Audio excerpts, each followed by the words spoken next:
Right, how are you doing? Mambo Vipi. He's hoping that all is well with you from wherever part of the world you are watching us. Definitely time for In Focus. And my name, as always, is Eugene Anangwe. Now, tonight on the program,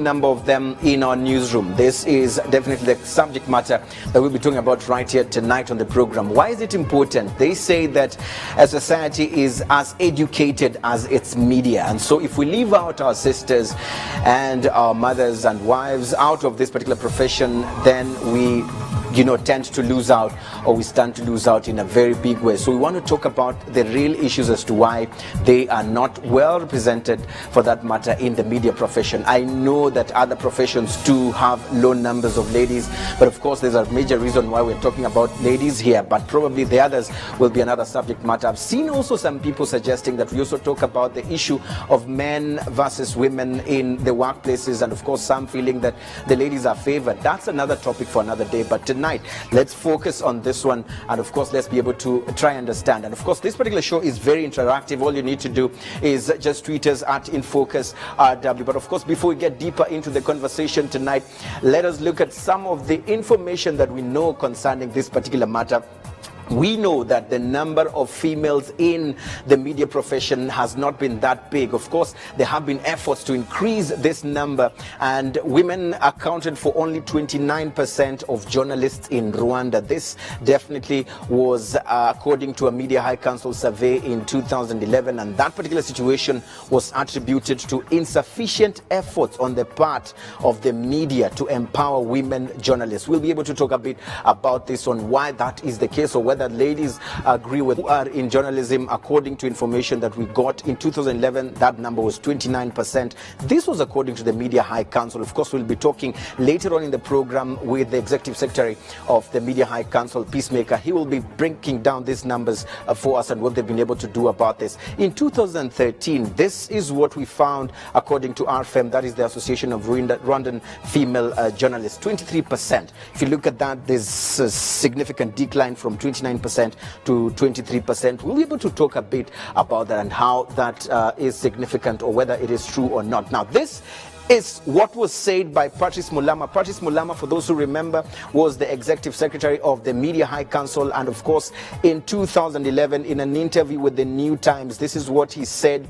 And of course this was after the efforts were put to change the status of affairs, when the Media High Council entered into a partnership with the Gender Monitoring Office to try solve this issue. And this is what Patrice Mulama did say, and I quote: "Our partnership with the Gender Monitoring Office will begin with a general gender audit on the entire media sector to review the challenges faced by both employees and employers, from which we shall then generate a gender mainstreaming strategy."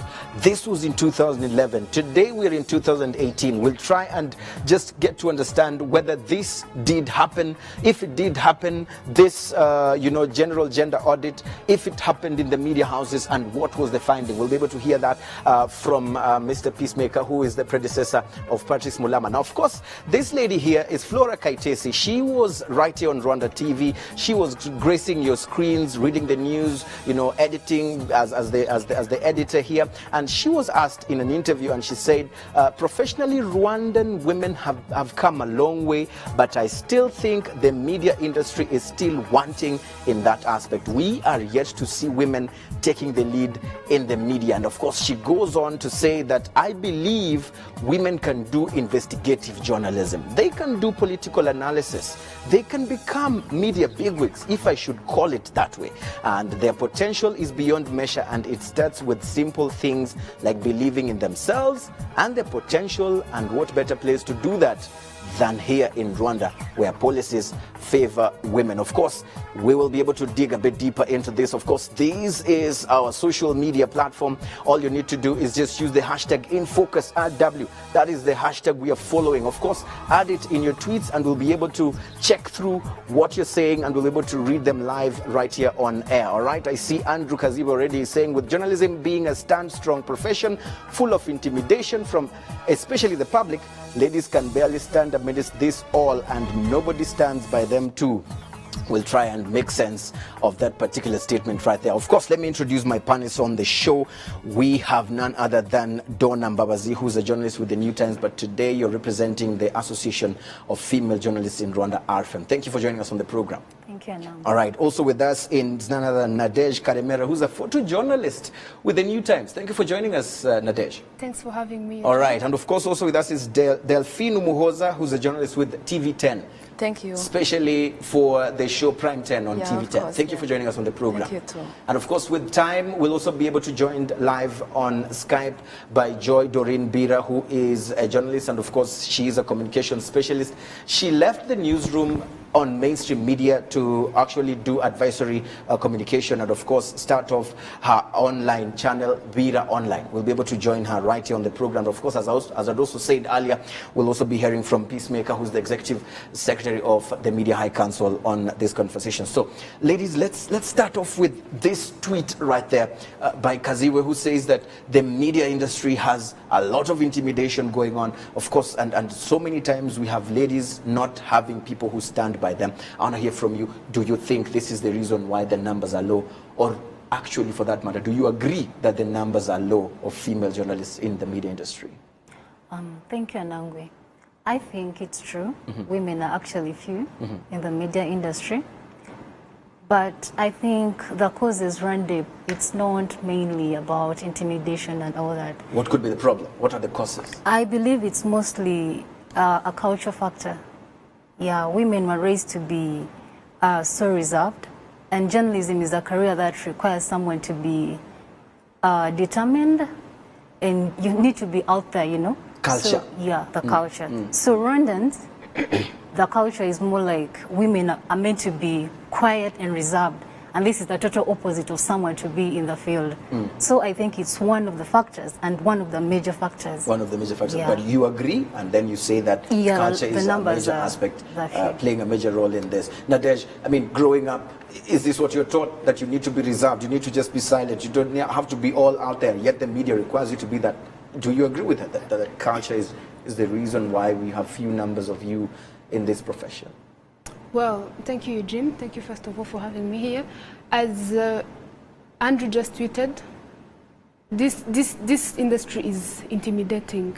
It is hardworking. It takes a lot of time, yes, plus passion. But I'm not going to... Mindset of who? Mindset of our parents, mindset of ourselves. Growing up, being told that we have to be three things. A doctor, an engineer, and a lawyer. Journalism wasn't part of the list. Yeah, wasn't part of the list.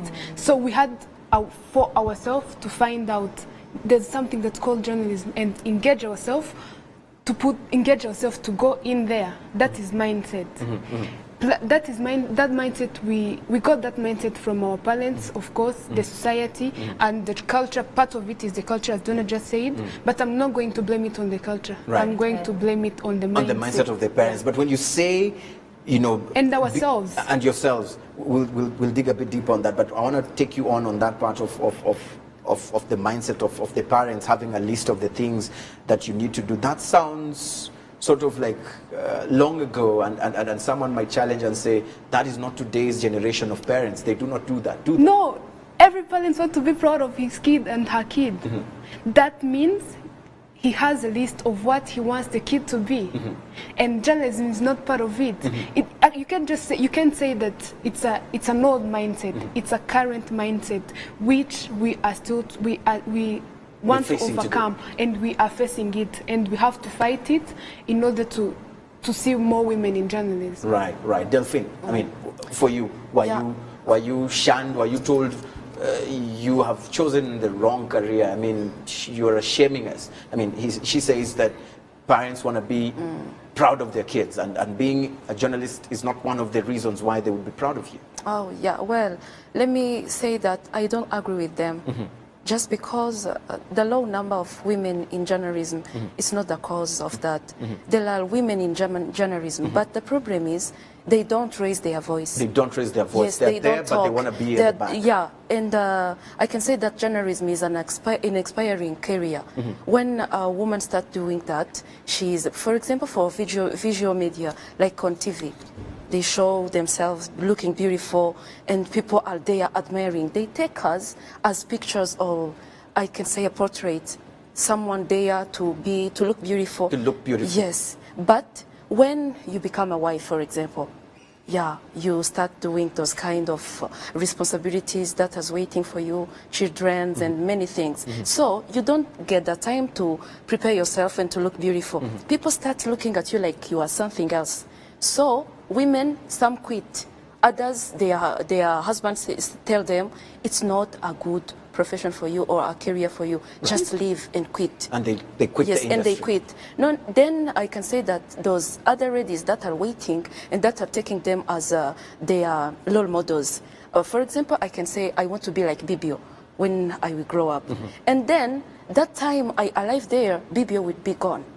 And those ladies, they are there, and I want to be like Bibio, but she already quit. Left. So yes. she feels like so what my can role I do? model is no longer there. Yeah, anymore. so they quit. They quit. Right. That's the problem. That's an interesting perspective. She says, Donna, that they women or the ladies are there, but the challenge is that one, either the management wants to put them just as symbols of beauty, to beautify their TV stations.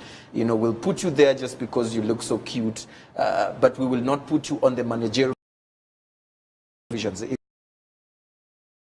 Well, in some way, I think it's true.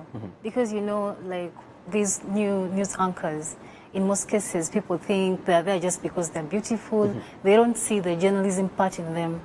Yeah, they mostly see how beautiful they are, how attractive they are, which shouldn't be the case. And in most cases, for the side of men, they actually focus on how they perform.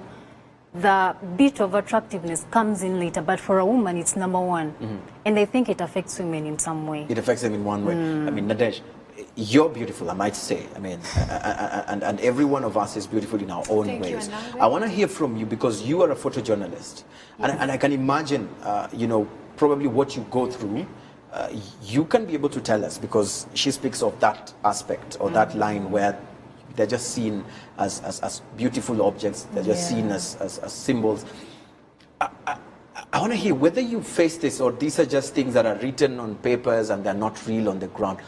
What are the real challenges that you go through going out there with your camera to do a job that most people feel is a male-dominated field? Thank you, Eugenie. I'm beautiful. I'm not going to blame it on beauty. I'm not going to say that the first challenge is because I'm beautiful or any other reason. I face challenges because people don't believe I can do the job boys can do.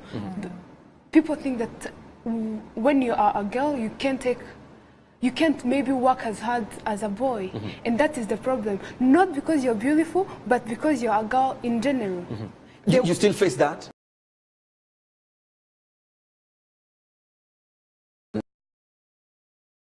What happens? What's the worst you've been told? What's the worst you've gone through? People are expecting me to work to do double work for me, for them to believe in me. They are expecting me to do extra job for me to gain their trust. We as a photographer, which is what every female journalist is facing, for her to get credit of what she did. She's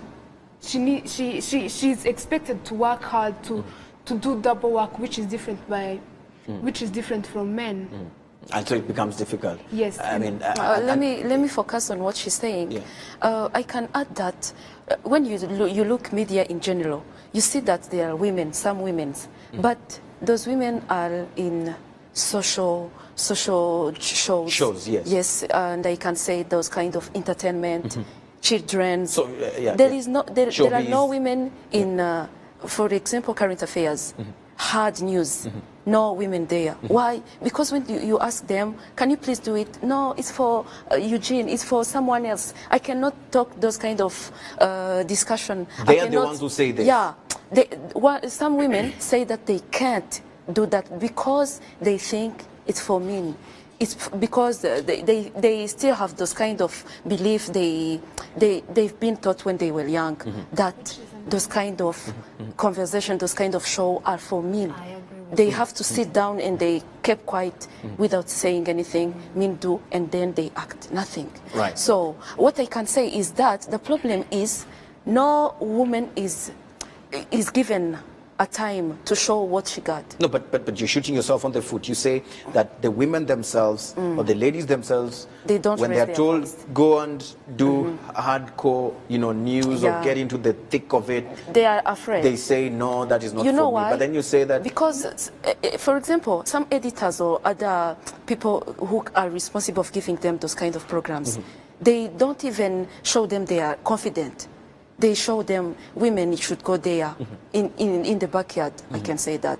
Because those women, they are not even confident of doing that. They don't show that. You know why? Because women take themselves as, when you see a woman who is talking, her talking, they say, oh, she's not a lady, she's a man.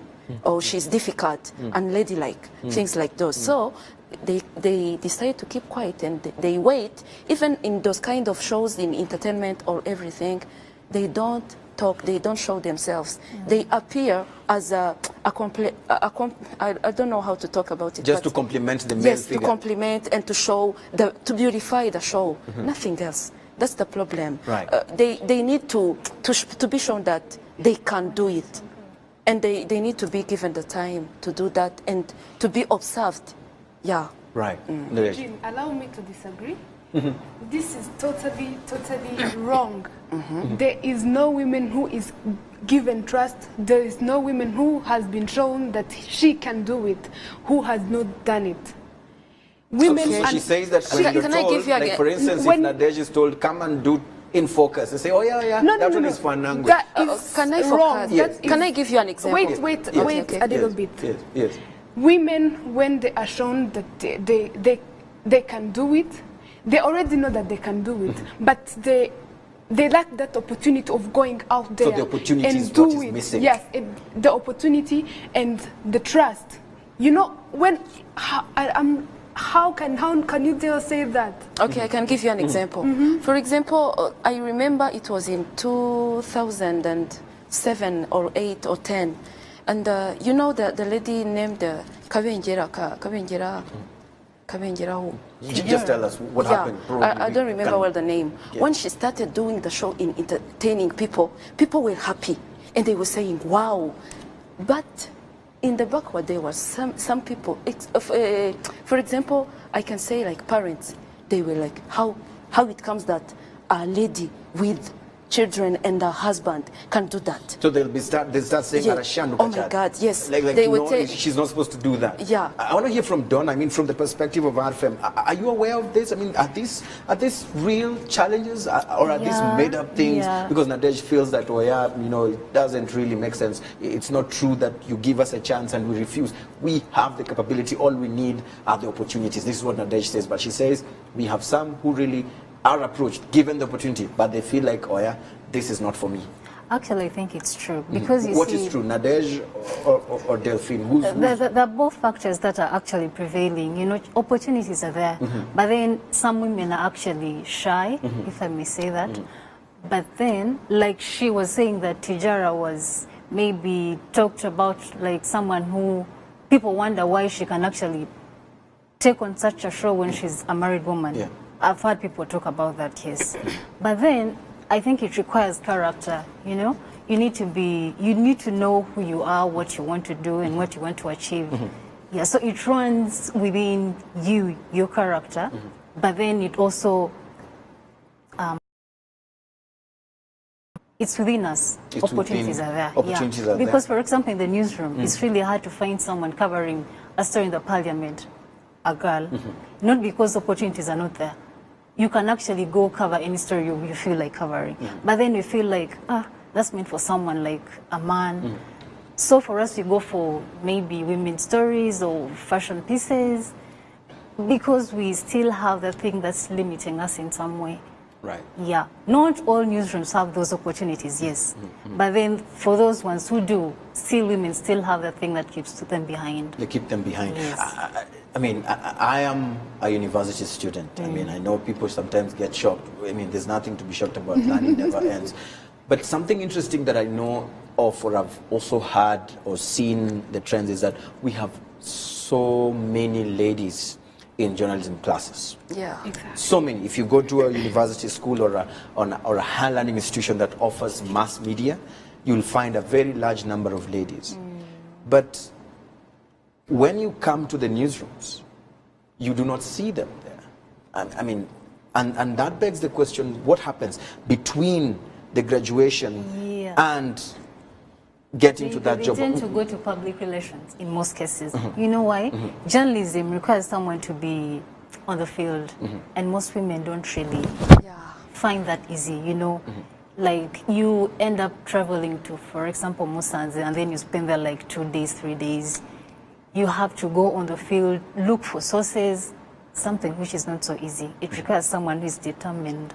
And most women, or maybe some, they like easy life, you know. Just go sit in office, do your work. By 5 p.m., you go back home. Just a routine like that. So for one to be in journalism, you need to want things which are kind of challenging to you. And that's something which is still missing. Yeah. In most of the ladies. Nadesh, do you agree? I mean, she says that, oh yeah, you know, the problem is that most ladies want the easy life. I don't want to go start digging for sources. I don't want to go live away from my family for 3 days because I went to follow a certain story on a news beat or something. Is this the reason? I strongly disagree. I'm not going to agree to anything that makes a woman feel less powerful. A woman is powerful. A woman can do anything that a man does. So I'm not getting you, Donna, saying that a woman can't get off her comfort zone and go on the field and do research, come up with a good story.